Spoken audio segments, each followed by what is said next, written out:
fanompom-pivavahana ho an'Andriamanitra iombona antsika eto amin'ny onjam-peon'ny radio vaovao masoa.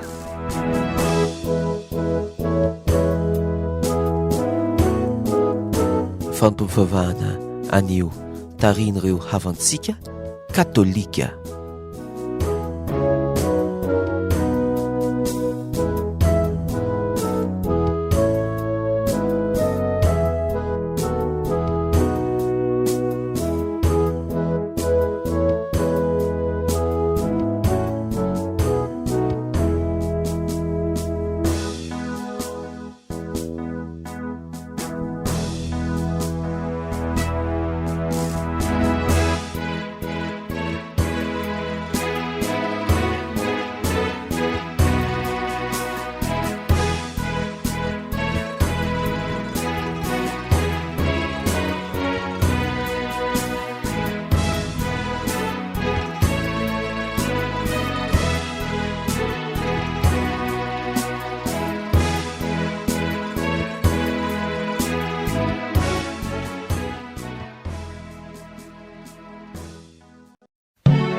Mpivavahana katolika eto amin'ny radio vaovao masoa. Mpivavahana katolika totosaina amin'ny ora toy izao mba ho fanomeza amboninahitra an'Andriamanitra ary ho fangataham-pitahiana ho antsika vahoaka ny manontolo. Amin'ny anarana Ray sy ny Zanaka sy ny Fanahy Masina. Amen. Dia ampitomboina amintsika mianakavy anie ny fahasoavan'i Jesosy Kristy Tompo sy ny fitiavan'Andriamanitra Ray ary ny fiombonana amin'ny Fanahy Masina. Ho tanteraka tokoa izany. Faly miarabantsika rehetra amin'ny anaran'i Jesosy Kristy manan-kely avy any Nazareta ary havana. Mbola mahatratra indray izao alarobia maraina vaovao izao. Terahintsika ny Tompo Andriamantsika fa izy no niavindreo zavatra ary rehetra izao, izy no mihazona azy amin'ny tanany mahery sady izy raha teo ihany koa no antony. Dia ho azy mandrakizay anie ny voninahitra. Mbola ao anatin'ny vanim-potoanan'ny karema isika ankehitriny, izay vanim-potoana natokan'ny fiangonana handiniantsika tena manoloana ny famonjena lehibe sy ny zava-dehibe izay nataon'i Jesosy Kristy ho antsika teo amin'ny hazo fijaliana. Ny lohahevitry ny fiangonantsika moa nanomboka tamin'ny alahady teo dia manao hoe i Jesosy miova tare taratry ny hahasoa antsika rahatra izay. Mystera lehibe ry havana ary zava-mahagaga eo masontsika, izany hoe Jesosy Kristy niova tare teo io mason'ny mpianatra izany, satria mbola tsy nisy na olona iray aza teto ambonin'ny tany afaka nanova ny tarehany tao anatin'ny iray mpimaso, fa miezaka manova ny olona, miezaka mikarakara taresiny toy izany fa akositra ihany, zavatra mandalo ihany. Tiany Jesosy Kristy ahariary sy avoitra amintsika miombona amin'ny fiangonana mihitsy amin'ny herinandro ity, fa izany fiovan'i Jesosy Kristy tare izany dia santatra sy taratry ny hahasoa antsika. Mbola hiara hivavaka isika ry havana. Isaoranay ianao Andriamanitra Ray Zanaka Fanahy Masina, noho mbola anomezanao anay izao fotoana ankehitriny izao, afaka mibanjina ny tavanao ato anatin'izao fanompom-pivavahana izao, satria rehefa mifantoka ao anatin'ny vavaka sy ny fiainona ny teninao izahay dia toy ny mahita maso ny endrika ao Andriamanitray, mamirapiratra aminay, tsy mba manjombona aminay. Tompo, ampamirapirato aminay ny tavanao dia ho voavonjy izahay. Amin'ny anaranao no anaovanay izany vavaka izany. Amen.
Ny vanim-potoanany karemy toy izao ry havana no anehoan'Andriamanitra sy hamerenan'i Jesosy Kristy amintsika hoe niaritra ny mafy teo amin'ny hazo fijaliana aho, niaritra ny Yesu sy ny latsa aho, nanolotra ny tenako sy ny fiainako manontolo aho mba ho fanavotana anao, mba hanananao fiainana sy fiadanana, ary izany no ambarany amintsika tsirairay avy.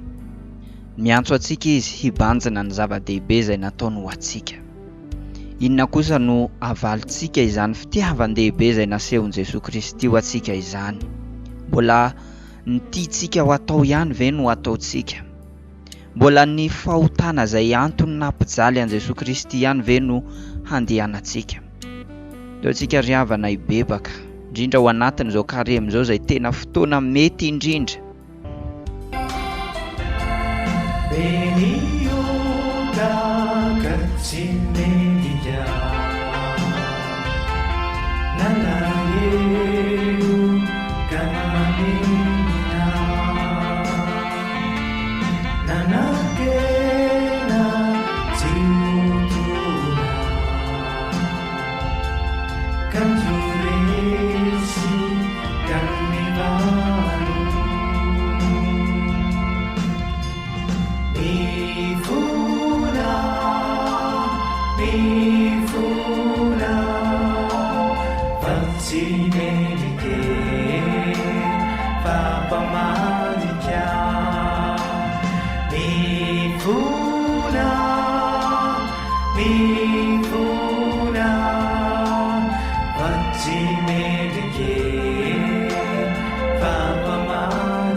I Jesosy miova tare taratry ny asoantsika rahatrizay hoy ny lohahevitry ny fiangonantsika. Misy karazan'olona ry havana manana faniriana be sy etaeta be hoe ahita fahitana, ahita mivantana ny endriky Jesosy Kristy, ahita mivantana mazava avy any an-danitra, ahitany hoe tena miaino azy Andriamanitra na mahita azy Andriamanitra. Izay tena fahadiso-kevitra izany. Araka ny ambaran'ny Masinda Paoly amintsika hoe isika tsy mandeha amin'ny fahitana fa mandeha amin'ny finoana. Fa ny ahitantsika an'i Jesosy Kristy, ny ahitantsika ny tavan'Andriamanitra dia ato anatin'ny teniny, satria ambarany ao anatin'ny teniny ny maha izy azy sy ny mombamomba azy. Andao ary isika tsy handeha amina resaka fahitana na hiandry zavatra miseho amintsika vao ino sy atoky an'Andriamanitra, fa ny fahazavan'ny tavan'Andriamanitra ny mialohantsika isan'andro rehefa mino sy matoky azy isika ary rehefa mifakazatra azy amin'ny alalan'ny teniny. Ndao raha antsika mandray ary ny tenin'Andriamanitra vaky teny voalohany izay nalaina tao amin'ny bokin'i Jeremia mpaminany, toko 20 dia ny 9:20 ka hatramin'ny 20. Jeremia toko 20, ny 9:20 ka hatramin'ny 20. Dia nisy olona ny fampilaza hoe andeha isika iray tetika mono an'i Jeremia ho faty, fa isy hatrany ny fampianarana eo amin'ny mpisorona, isy hatrany ny torohevitra eo amin'ny olon-kendry, ary isy hatrany ny tenin'Andriamanitra eo amin'ny mpaminany, ampita ny tenin'Andriamanitra. Andeha asitsika mifanendrika andreana izy, ary aza manongila tsofina amin'ny teniny isika. Atongilano amiko ny sofinao ry Tompo, ary enoy ny feon'ireo mandrafy ahy. Ny ratsy va no havalin'ny soa? No dia miady lavaka melezana izy ireo. Tsaroviny ny tsanganako teo anatrehanao. Hiteny aminao mba ho fitsimbihinana azy, sy ampiala ny hatezeranao ho lavitra azy. Izany ary ny tenin'ny Tompo. Isaorana ny Andriamanitra. Indraindray tokoa ry havana dia kivy sy mitaraina misainto ny marina, satria itony marina indray no ezahiny tsy marina hoe sorona sy hotakonana eto amin'izao tontolo izao mba hazony laka. Any ka marina misainto fa toa mivadika ny rasa. Ny tsy marina indray no lasa marina ka mihamarina isan'andro ka maharesy lahatra ny fiarahamonina. Saingy aoka ho fantatritsika fa Jesosy Kristy ilay tena fahamarinana izay itokintsika dia tsy manary atsika izany, ary mbola tsy nisy olona mihitsy nandeha tamin'ny fahamarinana ka maty antoka. Eny, mety ho maty antoka ihany raha ny fijery eto amin'ity zao tontolo izao ity, saingy ny tokony ho fijerintsika raha tsy te ho kivy manao ny marina isika dia ny valim-pitiantsika ny amin'Andriamanitra raintsika ilay rainy fahamarinana. Anohizantsika izany vaky teny voalohany izany. Dia andao raha antsika manandratra ny salamo fandiniana 30. Salamo 30.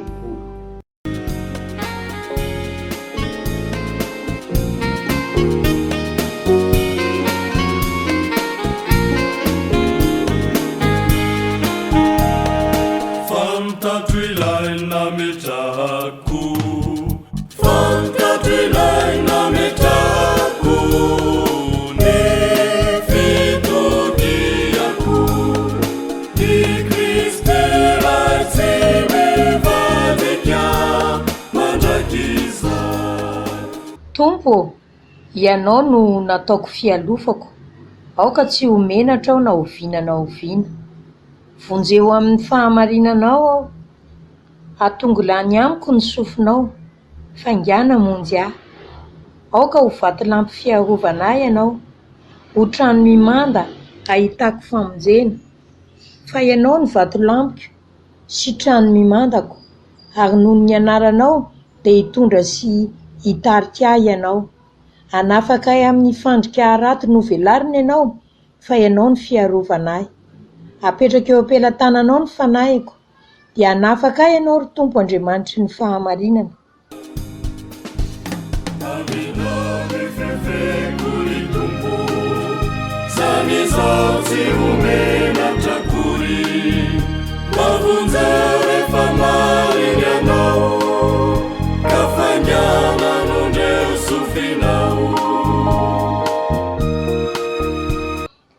reko avokoa ny vavaratsy ny be sy ny maro, ny fangororona mahazo ny manodidina, fa ilay miara-mioka amiko amely ahy iny izy ireo fa miray tetika hamoniny aiko. Nefa matoky anao aho Tompo, hoy aho hoe Andriamanitra ianao, eo an-tananao ny anjarako, afao amin'ny tanan'ny fahavaloko mampanenjika ahy aho, ampamirapirato amin'ny mpanomponao ny tavanao, vonjeo amin'ny fahasoavanao aho.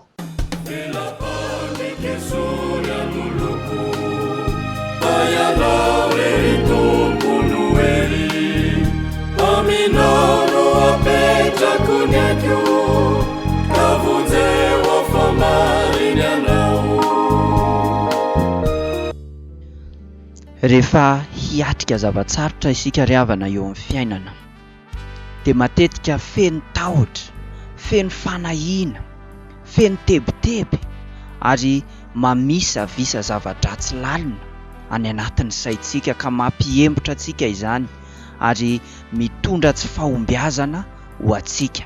Ohatra lehibe sy fampianarana lehibe ary fampahirezana nefa no asehon'i Jesosy Kristy amintsika mandrakariva fa raha hiakatra ho an'i Jerosalema izy na dia efa fantany aza fa hiatrika fijaliana tsoroa aman-tany dia tsy natahotra izy ary tsy nihembotra, tsy nilavolefina, tsy niraviravin-tanana izy satria fantany fa io no iraka ampanaovin'Andriamanitra azy, hanehoany sy hanaporofony ihany koa ny tena fara fitiavany antsika, hamonjy sy hanafaka antsika amin'ny fahotana. Satria hoy indrindra izy hoe tsy misy manana fitiavana lehibe afa-tsy izay manolotra ny ainy hamonjy ny sakaizany. Izy indray no mampahery an'ireto mpianana izay fantany fa feno tahotra, feno fanahina, kanosa, eny tsy mino mihitsy aza ny zavatra iseho. Nanambaran'i Jesosy Kristy izany zavatra tsy maintsy hiaretany izany indrindra no ambarany amintsika ato anatin'ny vakiteny masina faharoa izay anjarantsika amin'ity andro anio ity. Nalaina tao amin'ny vaovao mahafalin'i Jesosy Kristy nosoratan'ny Masindahy Matio, toko 20 teny 17 ka hatramin'ny 20. Matio toko 20 17 ka hatramin'ny 20. Ary nalain'i Jesosy mangingina ny mpianany 12 tamizy niakatra ho an'i Jerosalema ka nilazainy hoe indro fa miakatra ho an'i Jerosalema isika, ary ny zanak'olona dia atolotra amin'ny lohan-doham-pisorona mba hampanora-dalàna, ary ireo hanameloka azy ho faty ka hanolotra azy amin'ny hafa firenena mba ho esoiny sy ho kapohiny ary ho fantsihana amin'ny hazo fijaliana, fa hitsangana velona indray izy amin'ny andro fahatelo. Ary tamin'izany nanantona an'i Jesosy ny vadiny Zebedeo mba amindreo zanany lahy, ka nitsaoka azy raha vehivavy ary nangataka zavatra taminy. Inona no irinao ho Jesosy tamin-dra vehivavy? Dia hoy izy, aoka ireto zanak'ireo lahy ireto mba hipetraka eo ankavananao ny anankiray ary eo ankavianao ny anankiray ao amin'ny fanjakanao. Dia hoy ny famalin'i Jesosy, tsy fantatrareo mirahalahy izay angatahanareo. Efa nareo ve niaritra fijaliana tahaka ny aretako? Efa nay ihany hoy ireo taminy. Ary hoy Jesosy taminy, raha ny amin'ny fijaliana iaretako dia iaretanareo tokoa. Fa raha ny amin'ny petraka eo ankavanako sy ankaviako kosa dia tsy ahy ny hanome anareo izany fa omena izay nanamboarany raiko azy. Ary noho nandray izany izy folo lahy dia teritra tamin'izy mirahalahy, fa nasain'i Jesosy anantona azy izy rehetra ka nilazany hoe fantatrareo fa ny mpanjakan'ny hafa firenena mandidy azy mafy, ary ny lehibe ny fe azy fatratra, fa tsy mba ho tahaka izany aminareo. Fa izay te ho lehibe aminareo kosa no aoka ho mpiasanareo izy, ary izay te ho lohany aminareo no aoka ho mpanomponareo.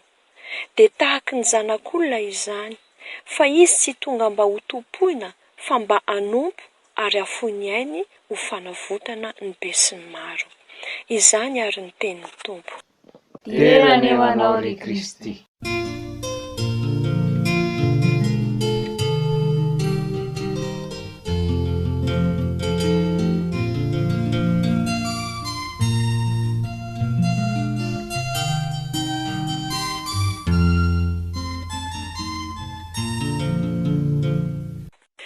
Ivavaka isika tompoko.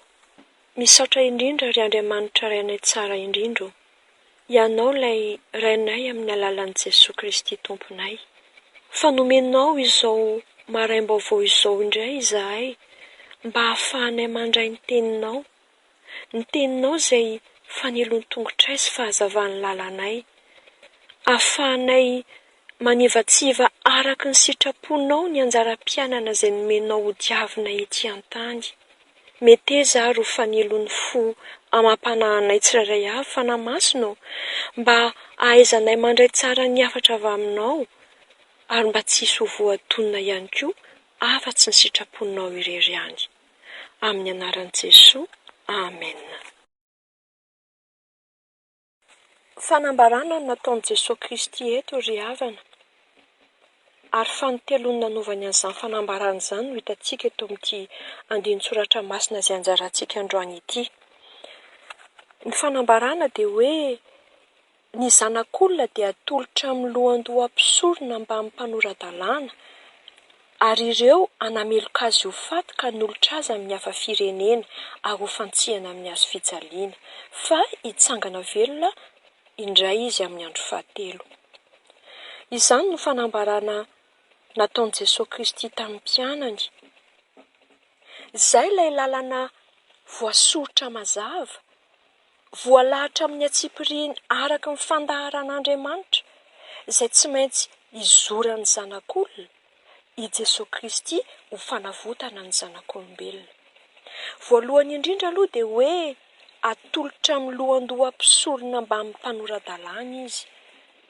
Izany hoe izy ilay atolotra ho sorona araka ny lalàna an'Andriamanitra izay voasoratra ao amin'ny Hebreo 7:22 izay manambara hoe ary saika diovina amin'ny raha avokoa ny zavatra rehetra, fa raha tsy misy raha latsaka, tsy misy famela-keloka. Izay raha alatsaka ho famela-keloka izay ry havana dia lalàna efa nisy teo amin'ny testamenta taloha, ka ny rano sy lasy ny ranjan'akombo no nalatsaka araka ny lalàna Moizy, fa ankehitriny kosa araka ny fanekena vaovao no sady mandrakizay dia ny ranon'ilay Kristy, ilay atao hoe mpisorona be lehibe, ilay mendrika ho antsika ary eo imason'Andriamanitra, izay no raha alatsaka ho famela-keloka. Tsy ilay rano sy lasy iray ranjan'akombo intsony, izay tsy mitondra fibebahana ho an'ny zanak'olombelona no sorona kasitrahan'Andriamanitra, fa ilay raha masina, tsy misy tsiny, tsy misy loto, ary voasaraka amin'ny mpanotaka natao avo noho ny lanitra, araka ny voasoratra ao amin'ny Hebreo 7:29. Zay ilay raha tsy maintsy alatsaka ho avitra isolo ny maro. Ary ny fanambarana dia nataon'i Jesosy Kristy ombeny tamin'ny mpianany, ary fanotelony eto, satria lalana tsy maintsy ho diavin'ny zanak'olona io, araka ny planin'Andriamanitra, araka ny fandaharan'Andriamanitra ho fanavotana ny zanak'olombelona. Ary fanampin'izay koa anefa, mialohan'ny namonoana azy ho faty dia nisy ireo toe-javatra mafy ny ainan'i Jesosy Kristy. Raha oharina amin'ireo fanambarana roa voalohany teo aloha, izay hita ao amin'ny 6:10 sy 7:10, ity fanambarana fahatelo izay nataon'i Jesosy Kristy mahakasika ny aretan'ny fijaliana ity dia milaza atsipiriany zavatra bebe kokoa.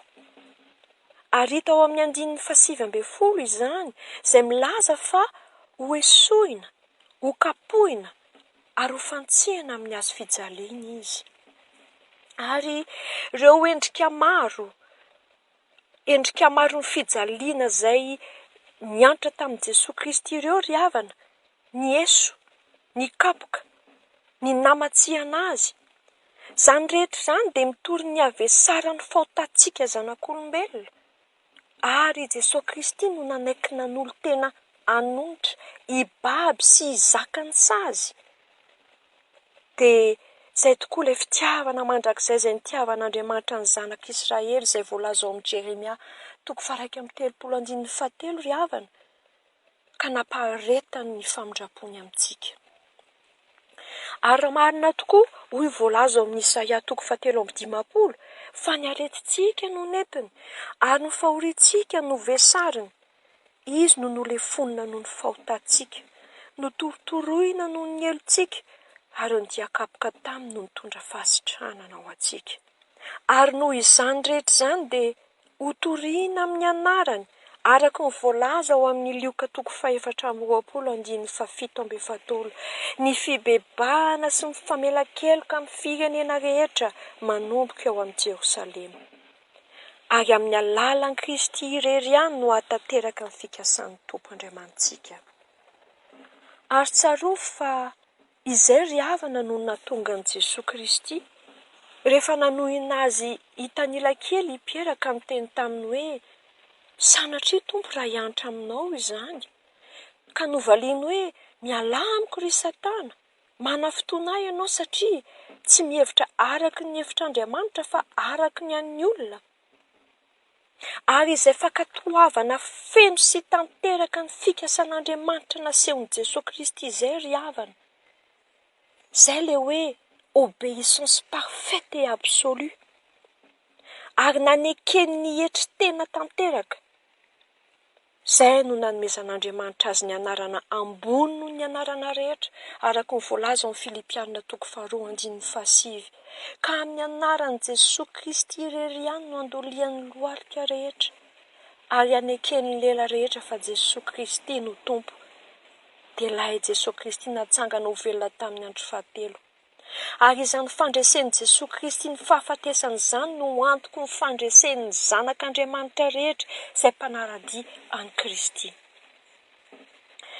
Ankehitriny ary dia fantatritsika tsara izany ry havana ny toetra sy ny endriky ny lalana izay tsy maintsy nizoran'i Kristy talohan'ny nandresen'ny fahafatesany. Fa fiaretana no anaran'izany lalana izany. Fiaretana ny fijaliana izay mitondra amin'ny fandresena. Dia maka ny endrik'izay ihany koa izany ry havana ny lalana tsy maintsy hizoran'ny mpianatry Kristy sy ireo mpanaradia azy. Dia tsy izy izany ankehitriny fa isika izao izay mitonina ny tenantsika ho kristianina. Fa amin'ny endrika manahoana kosa no fomba entintsika mitondra ny azy fijaliana miaraka amin'ny Kristy izany. I Jesosy Kristy ry havana raha niaritra ny fijaliana dia amin'ny maha zanak'ondry tsy ampahotana azy. Izy ilay tsy misy tsiny, tsy misy loto, voasaraka amin'ny mpanota araka ny Hebreo 7. Fa raha nanaiky ny ofantsihana teo amin'ny azy fijaliana izy dia mba azahoantsika famelan-keloka avy amin'Andriamanitra iray. Fa isika kosa izay efa nandray ny famelan-keloka noho ny an'i Jesosy Kristy izay nilefonina noho ny fahotantsika. Mba ahafahantsika mandray ny famonjena dia tsy maintsy misaraka amin'ny ota sy amin'izay rehetra tsy araka ny sitrapon'Andriamanitra aloha isika. Araka ny voalaza ao amin'ny Galatiana 5:4 hoe izay ihany Kristy Jesosy dia efa namantsika ny nofony mba faniriany amam-pilany ratsiny rehetra tamin'ny azo fijaliana. Fantatsika fa izay ao amin'ny nofo araka ny voalaza ao amin'ny Romanina 5:9 dia tsy mahay manao ny sitrapon'Andriamanitra. Izay ary havana ilay fiaretana izay tsy maintsy hiaretantsika zanak'Andriamanitra, ny mandasy manohitra izay rehetra mifanohitra amin'ny sitrapon'Andriamanitra, ny fandavan-tena eny hatramin'ny fahafoizana ny zavatra rehetra ary araka ny voalazan'i Jesosy Kristy ao amin'ny Luka 4:19 izay milaza fa raha misy manantona ka tsy mihoatra ny itiavan'ny rainy sy ny reniny ary ny vadiny sy ny zanany mba mipiray-tampo aminy ary na dia ny ainy aza no itiavany dia tsy afaka ho mpianatra izy. Ny tohiny ao amin'ny 7:20 dia hoe ary izay tsy mitondra ny azo fijaliana sy tsy manaraka dia tsy afaka ho mpianatra. Ary izay no anton'ilay valo tenin'i Jesosy Kristy tamin'ny vadiny Zebedeo raha nangataka ny mba ametrahany Jesosy andreto zanany roalahy eo anilany izy rehefa ao amin'ny fanjakany. tsy fantatrareo izay angatanareo Jesosy. Efa nareo ve niaritra fijaliana tahaka ny aretako? Izany hoe ny fahazahoana ny toeram-boninahitra eo akaiky ny seza fiandrianany zanak'olona io izany ry havana, dia mitaky firaisan-aina amin'ilay tompony fahefana, manaiky hitondra ny azy fijaliana tahaka ny nanaiky ny Kristy hitondra ny azy. Fa rehefa miaritra ny mety ho fijaliana kosa isika ry havana, hoentintsika anatanterahana ny sitrapon'Andriamanitra dia sitrak'Andriamanitra avokoa izany, ka azahoantsika ny fitahiana sy ny famonjena ary mirapiratany voninahiny araka ny voalaza ao amin'ny Piera voalohany 4:7 izay milaza hoe fa araka ny ombonanareo fijaliana amin'ny Kristy dia mifalia mba hiravoravoanareo indrindra amin'ny sehoan'ny voninahiny koa. Maro ny adi-panahy mety hiantra amintsika ry havana, mety ho fanenjehana izany, mety ho fanendrikendrehana, mety fiampangana sy amin'ny endrika maro samihafa, fa aoka kosa ho atrehitsika ampinoana sy ampitiavana ary ao anatin'ny fanantenana izany, satria ny fampanjakana ny fahamarinan'Andriamanitra ny lahara-pahamena ao antsika mba hamirapiratany voninahiny eo amin'ny fiainantsika. Dia araka izany indrindra no namaliany Jesosy Kristy andreto romy rahalahy fa izany toeram-boninahitra ao amin'ny fanjakan'Andriamanitra izany dia omena izay nanamboarany ray azy, ny itsim-potsika izay manaiky ny toeran'ny toe-posy ny toe-panahy araka an'Andriamanitra ry havana, ny fiaretam-po, ny fanetretena, ny fandavatena, izy Andriamanitra izay mandinika ny fo sy ny vo, izy no hanome toeram-boninahitra ho an'izay nanamboarany azy. Dia tsara ny andraisantsika ilay ohatra tsara nomeny Paoly apôstôly andreo vahoaka tao Korinto ry havana, izay voalaza ao amin'ny Korintianina 2:4-7 manao hoe fa ho anay ny fahoriana kely amin'ny fotoana ankehitriny dia mahavokatra voninahitra lehibe miopampana maharitra mandrakizay. Ary tsaroa ry havana fa ho taratry ny famirapiratana voninahitra miopampana izany amin'ny andro fanavozana dia efa misy tokoa ny fomba anehoan'Andriamanitra ankehitriny ny fandresen'ireo mpankatoy sy mpanaradian'i Kristy manoloana ny fahavalo. Ohatra afaka omenantsika ny voalaza ao amin'ny Piera voalohany 7:10 izay milaza fa aoka ho tsara ny itsim-ponareo mba ho amin'izay anendrikendrehana anareo indrindra no ampamenatra an'ireo mpanaratsy ny fitondran-tena tsara ataonareo ao amin'ny Kristy. Zany fahamenarany fahavalo manoloana ny fitondran-tena tsara ataontsika izany dia endriky ny fandresen'ny fahamarinan'Andriamanitra ry havana. Ary ny namaranan'i Jesosy Kristy niafatra ho an'ireto mpianany eto amin'ity andinin-tsoratra masina izay anjarantsika anio ity dia ny nampahafantarany azy ireo ny toetry n'izany fanapahana eo anivon'ny fanjakan'Andriamanitra izany. Koa satria samy maniry ny toetra eo anivon'izany fanjakan'Andriamanitra izany avokoa reto mpianany, dia nambarany tamin'izy ireo ao amin'ny 9:20 fa tsy tahaky ny toetry ny mpanapaky ny hafa firenena izay mampanompo fatratra azy ny lehibe ao amin'ny fanjakan'Andriamanitra, fa ao amin'ny fanjakan'Andriamanitra dia izay lehibe no mpanompo. Ary ny tenany manokana no nomeny ohatra voalohany araka ny voambara ao amin'ny 9:20 izay milaza fa ny zanak'olona tsy tonga mba ho tompoina fa mba hanompo ary hafoy ny ainy ho fanavotana ny be sy ny maro. Ary izay indrindra ilay toe-panahy nananaran'i Paoly apôstôly andreo Filipianina izay namporisihany hatrany mba hitondra tena tsara, dia ilay fanetretena lehibe izay nananan'i Jesosy Kristy ka notenenany tamin'izy ireo ao amin'ny Filipianina 2:5 ry havana izay milaza hoe aoka ao aminareo izao saina izao izay tao amin'ny Kristy Jesosy koa, izay na dia nanana ny endrik'Andriamanitra aza dia tsy nataony ho zavatra ho fikirina mafy ny fitoviana amin'Andriamanitra, fa nofohanina ny tenany amin'akany ny endriky ny mpanompo sy nahatongavany ho manam-pitoviana amin'ny olona. Izay fanetretena lehibe tao amin'i Jesosy Kristy izay, fanetretena lehibe sy fankatoavana feno an'Andriamanitra iray, izay nampanaiky azy hatramin'ny fahafatesana tamin'ny azy fijaliana. Izay no nanandrantan'Andriamanitra azy amin'ny avo indrindra. Eny, raha tsy manana izay fanetretena lehibe tahaka ny Kristy izay isika ry havana, dia tsy ho afaka hanatanteraka ny asa izay nanirahana antsika araka ny sitrapon'Andriamanitra, ary andova ihany koa ny toeram-boninahitra eo anivon'ny fanjakan'Andriamanitra. Ho fehiny ary,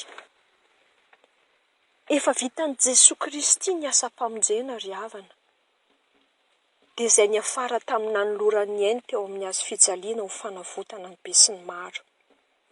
Fa mba hatanteraka ilay teny fikasan'Andriamanitra kosa, dia ilay andraisantsika zana ny fahafahana avy amin'ny Jesosy Kristy mba tsy ho azony zioka fanandevozana intsony, dia mila fitomoerana tsara isika ao amin'ilay lalan'ny fahamarinan'Andriamanitra izay nosoritana ao antsika. Ilay lalan'ny fanetretena, ny fahafohizan-tena, ny fandavan-tena, enatra amin'ny fahafohizana ny aina aza, mba ho fampandrosoana ny fanjakana sy ny voninahitr'Andriamanitra. Ny teny faran'izay ho apetraka amintsika ry havana dia izay hita ao amin'ny Piera voalohany. Piera voalohany 5:10, izay mivaky toy izao amin'ny anaran'i Jesosy. Ary Andriamanitra ny fahasoavana rehetra, ilay niantso anareo amin'ny voninahiny mandrakizay, no andavorary sy ampiorina ary anamafy anareo rehefa miaritra kelikely anareo. Ho azy irery ihany ny voninahitra mampahefana mandrakizay. Amen. Hivavaka isika, dia mbola maneho ny fisaorana ny anaranao Andriamanitra noho ny ampanaretanao ny famindraponao aminay. Ny fanahinao masina ne hiasa mahery mandrakariva andona ny fonay ho feno fatahorana sy fitiavana anao Andriamanitra rainay mandrakizay. Amin'ny alalan'i Jesosy Kristy Tomponay. Amen.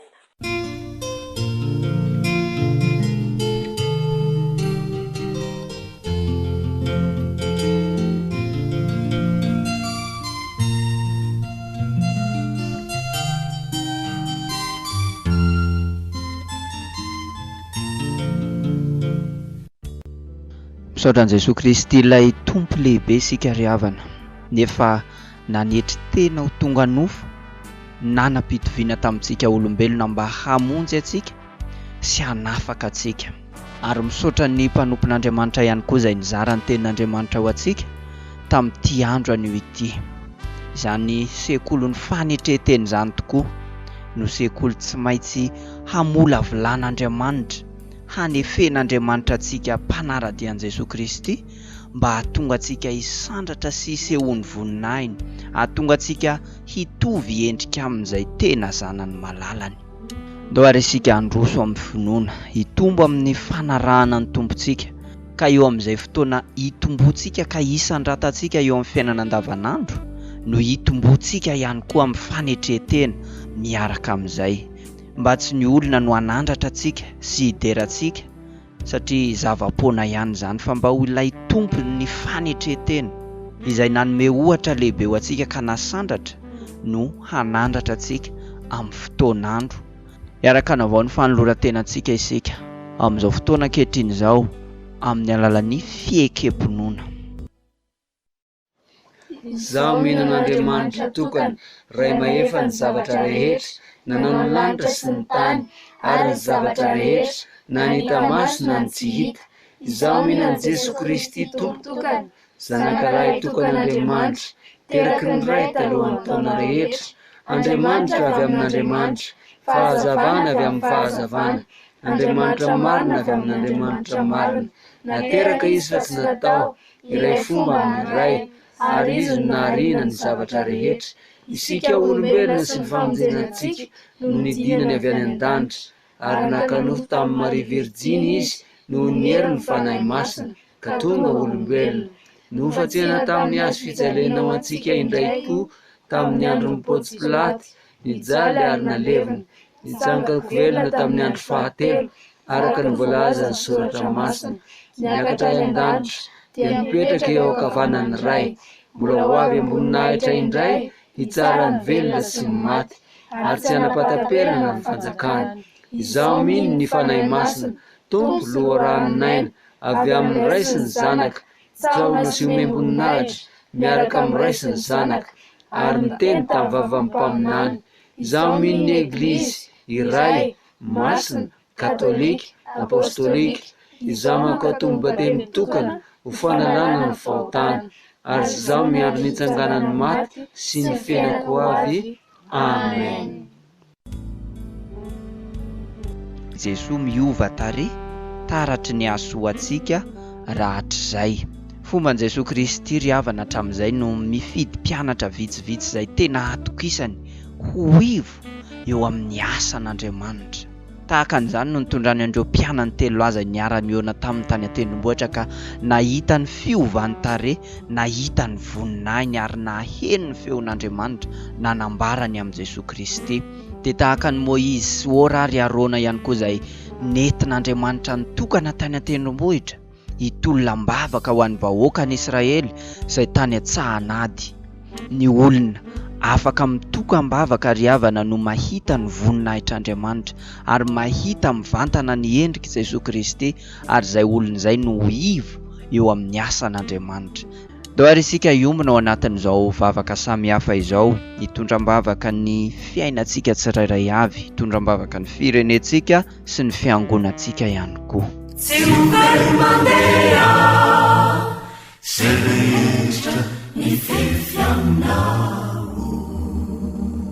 Jesosy, jereva amin'indra fonao ny fiangonana katolika maneran-tany, mba tena hino sy hatoky anao tokoa ny kristianina ao amin'izany fiangonana izany.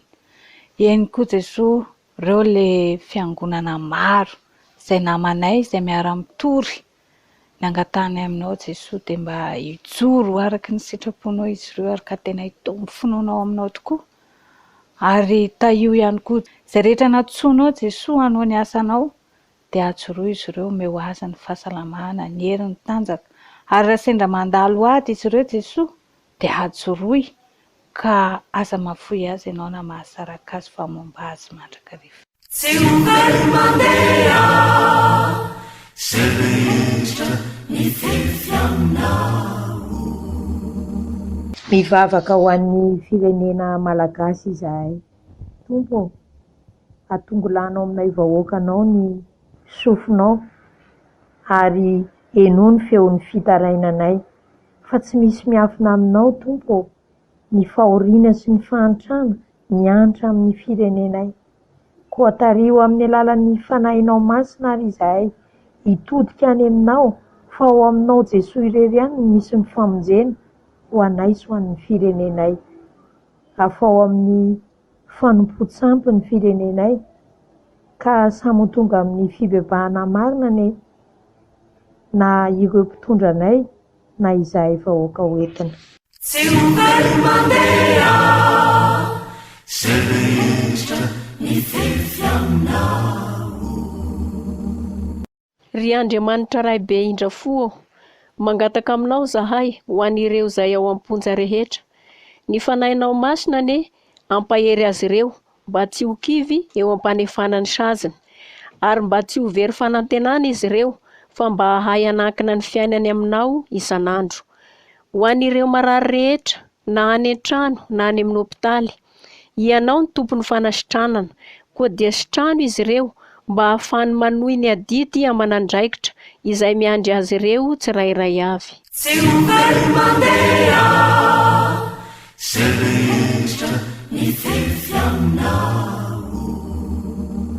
Mivavaka izahay ho an'ny fifazam-panahy katolika. Tompo, ny anompo anao sy ny anao ny asanao tokoa no antom-pisian'ny fikambanana. Koa mianta aminao izahay, omeo anay mpikambana ny fitiavana sy ny fanetretenana nananao mba hoentinay manao ny asanao, ary mba ho filamatra eo amin'ny fiainanay tokoa ane, fa ianao dia Andriamanitra tsy tonga ontom-poina fa mba hanontona. Tsy ho very mandeha, se rehetra ny fefy aminao. Tompo, mivavaka ho an'ny radio vaovao Mahasoa izahay. Arovy amin'ny sandrinao mahery ny fijoroany zao onjam-peo zao. Ka ianao ane no hitany tompon'andraikitra rehetra sy ireo izay manana anjara amin'ny fampandehanana ny fandaharana. Ianao koa no mbola hitany fitaovana rehetra izay ampiasaina. Ka izay rehetra mandre izao onjam-peo izao ane Tompo Jesoa, dia mba samy handray ny fahasoavana avy aminao, ary koa azo fampaherezana avy aminao amin'ny alalan'ny vaovao Mahasoa izay zarain'ity onjam-peo ity. Tsy ho very mandeha, se rehetra ny fefy aminao. Rainay any an-danitra, ho masinina ane ny anaranao, ho tonga ane ny fanjakanao, ho tanteraka ane ny sitraponao, ety an-tany tahaka ny any an-danitra. Omeo anay anio ny hanina isan'andro, avelao ny fahotanay, tahaka ny amelanay izay nanao ratsy taminay. Aza avelao ho azy ny fitaovan-dratsy izahay, fa manafanay amin'ny ratsy. Fa anao ny fanjakana sy ny hery, ary ny voninahitra mandrakizay. Amen. Averina trano ry havana, indrindra ety ampamaranana ny loha hevitry ny fiangonantsika mandritra ity herinandro ity hoe i Jesoa miova tarehy taratry ny ahasoantsika rahatr'izay. Ny fanatrehan'ny famirapiratany tavan'Andriamanitra eo amin'ny fiainantsika ry havana no mitory fiadanana, ary ny fiadanana tsy misaraka amin'ny fanatrehan'Andriamanitra. Afaka andrefesantsika sy amatarantsika zany fa eo anatrehan'Andriamanitra ny fiainantsika, ary tsy lavitra ny tavana isika dia isika mahatsapa fiadanana, eny fa na dia ao anatin'ny zavatra tsy mampiadana aza no iainantsika.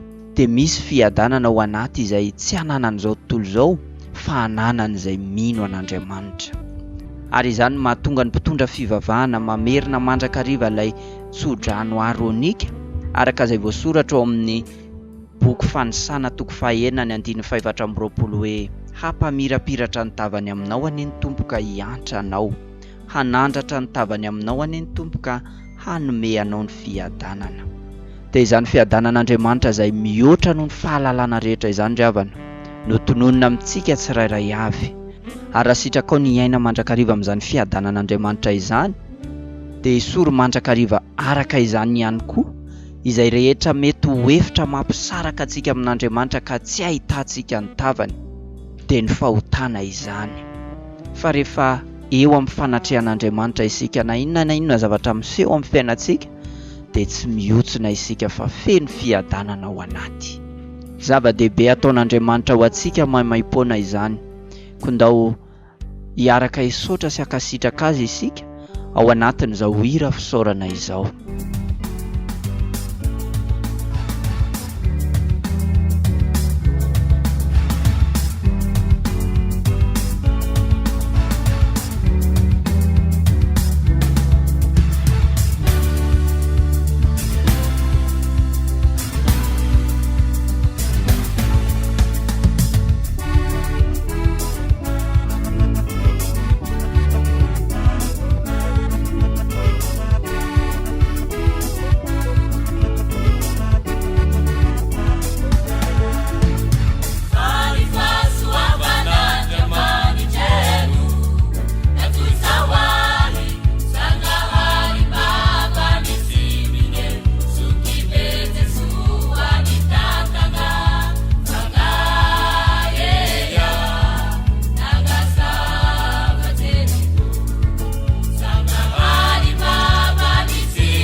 I Jesosy miova tare taratry ny ahasoa antsika rahatrizay.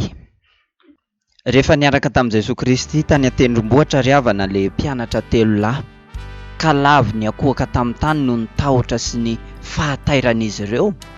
Ary rehefa nitraka avy eo izy dia tsy nahita afa-tsy Jesosy Kristy irery ihany.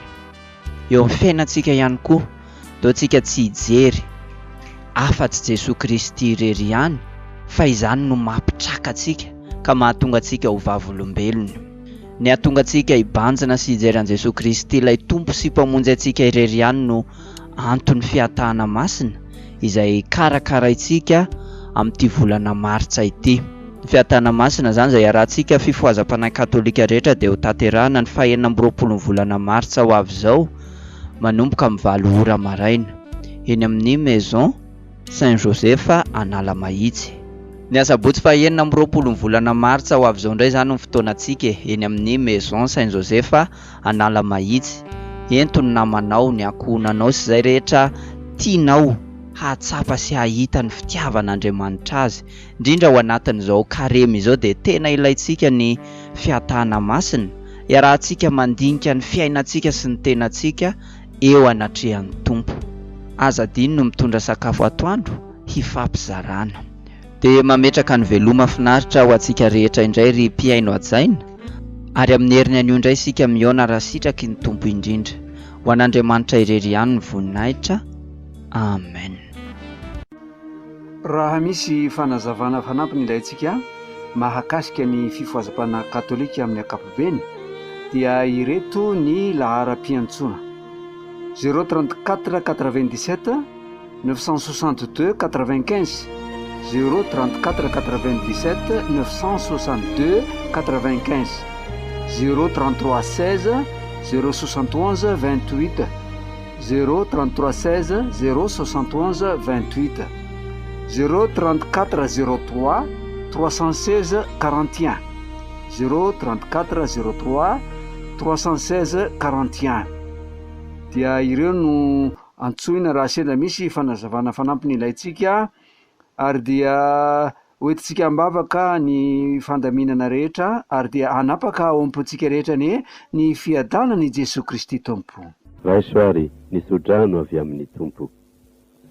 Dia sodrano antsika ny Tompo ka hiaro antsika, hampamirapiratra ny tavany amintsika ny Tompo ka hiantra antsika, todika amintsika hatrany ny Tompo ka hanome antsika ny fiadanany, ary dia hotoraky ny hanambinany ny fanahisika koa no hanambinany ny raha-rahasika rehetra amampahasalamantsika. Dia homba sika mandrakariva Andriamanitra be indrafo sy mahefa ny zavatra rehetra, Ray, Zanaka sy Fanahy Masina. Amen. Farana teo ry havako ny fanompam-pivavahana katolika teto amin'ny radio Vaovao Masoa amin'izao maraina izao. Manome fotoanantsika rehetra indray amin'ny heriny toy izao, raha tahin'Andriamanitra velon'aina.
Kamandana Jesus, fiverenanao wawajanuni Jehovarai lazima fuyanao nitatiavani Jehova teuvemyanao wanifamija punyane mulatina lamina nitatiavazide uvelunayana nitena sicapunyane teni fiverenana nitatiavani Jehova teuvemyanao wanifamija punyane mulatina lamina nitatiavazide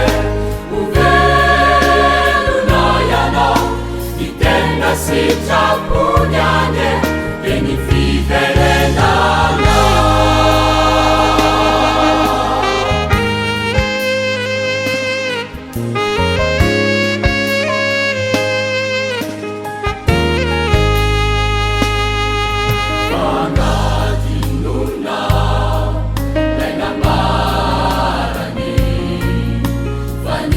Taurejane katimiafinamini anatina niana ireweruka kamuna nauratuaka tibetana nitatiavani Jehova teuvemyanao vanifamija lamina nitatiavazide uvelunayana nitenda sicapunyane teni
fiverenana